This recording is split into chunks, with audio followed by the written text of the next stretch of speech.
साहित्य को समाज का आईना कहते हैं, ये बात तो हम सबने सुनी है। पर कभी ये सोचा है कि इस आईने में जो चेहरे दिखते हैं, मतलब कहानियों के जो किरदार होते हैं, वो हमारी सोच पर कितना गहरा असर डालते हैं? आज हम बात करेंगे हिंदी साहित्य की दो ऐसी कमाल की लेखिकाओं की, जिन्होंने अपनी कलम से महिलाओं की एक बिल्कुल ही नई तस्वीर दुनिया के सामने रखी। जरा सोच कर देखिए, पुरानी कहानियों में महिला पात्रों की छवि कैसी होती थी। ज्यादातर उन्हें या तो देवी बना दिया जाता था या फिर त्याग और बलिदान की मूर्ति, है ना? लेकिन क्या असल जिंदगी इतनी सीधी होती है? बिल्कुल नहीं। और बस यहीं से हमारी आज की कहानी शुरू होती है। आजादी के बाद का भारत। जरा उस दौर की कल्पना कीजिए। एक ऐसा समय था जब सब कुछ बदल रहा था। समाज की सोच, रिश्ते नाते, हर चीज एक नई करवट ले रही थी। और भाई, जब समाज बदलता है तो उसकी कहानियां कैसे पीछे रह सकती थीं? और इसी सामाजिक उथल पुथल के बीच हिंदी साहित्य के मंच पर दो ऐसी दमदार आवाजें उठीं जिन्होंने महिलाओं को देवी या बेचारी के पुराने खांचे से बाहर निकाला। उन्होंने एक असली इंसान की तस्वीर पेश की, एक ऐसी तस्वीर जो पहले कभी देखी नहीं गई थी। ये थीं कृष्णा सोबती और उषा प्रियमवदा। कमाल की बात यह है कि दोनों की दुनिया एक दूसरे से बिल्कुल अलग थी। लिखने का अंदाज भी एकदम जुदा था, लेकिन मकसद दोनों का एक ही था। वो था महिला किरदारों को उनकी पूरी जटिलता और सच्चाई के साथ पेश करना। तो चलिए इस सफर में आगे बढ़ते हैं। तो सबसे पहले बात करते हैं कृष्णा सोबती की, एक ऐसी लेखिका जिनकी कहानियों से पंजाब के खेतों की मिट्टी की सौंधी सौंधी महक आती थी। ऐसा लगता था जैसे उनके किरदार कागज पर नहीं बल्कि गांव की पगडंडियों पर चल रहे हैं। और उनकी आवाज में वो दम था जो उस जमाने के साहित्य के लिए किसी क्रांति से कम नहीं था। सोबती की नायिका कोई नाजुक सी गुड़िया नहीं है, नहीं, वो तो पंजाब के किसी गांव की एक जीती जागती दमखम वाली औरत है।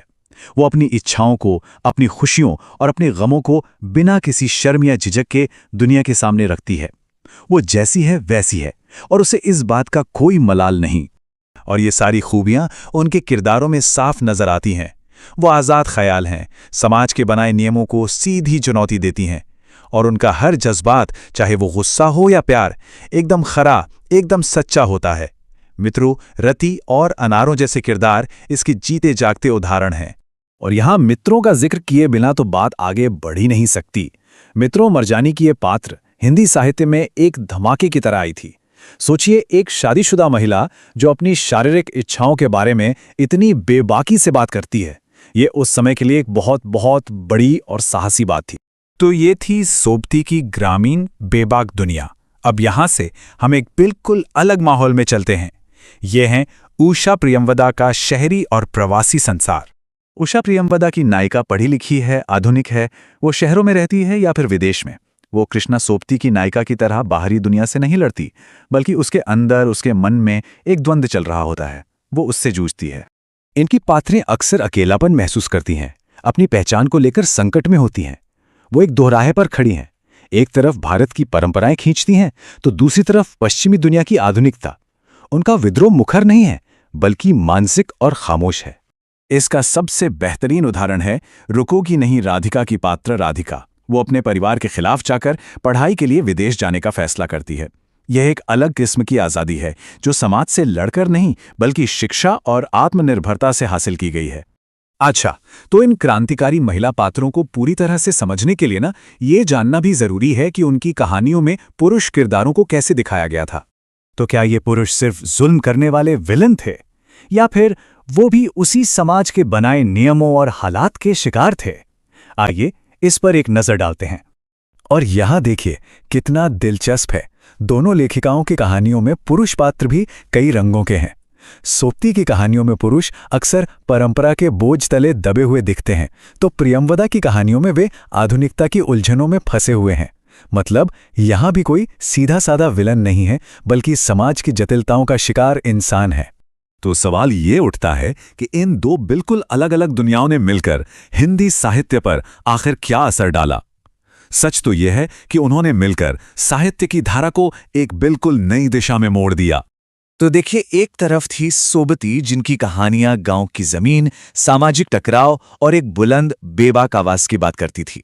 और दूसरी तरफ थी प्रियमवदा जिनकी कहानियां शहरों की जिंदगी, मन की भीतरी उलझनों और एक खामोश लेकिन गहरे विद्रोह को सामने लाती थी। तो सबसे अहम बात क्या निकल कर आई, वो ये कि इन दोनों ने मिलकर हिंदी साहित्य में महिला पात्रों को एक गहराई दी।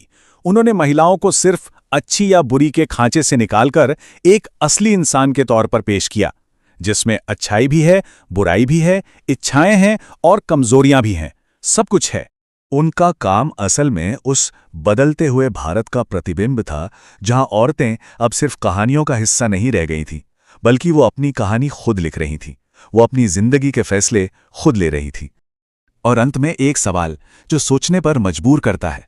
ये किरदार दशकों पहले लिखे गए थे, लेकिन क्या उनकी लड़ाई, उनकी उलझनें और उनकी आज़ादी की चाह आज भी हमारे समाज में, हमारे आसपास कहीं ना कहीं जिंदा नहीं है? इस पर सोचिएगा जरूर।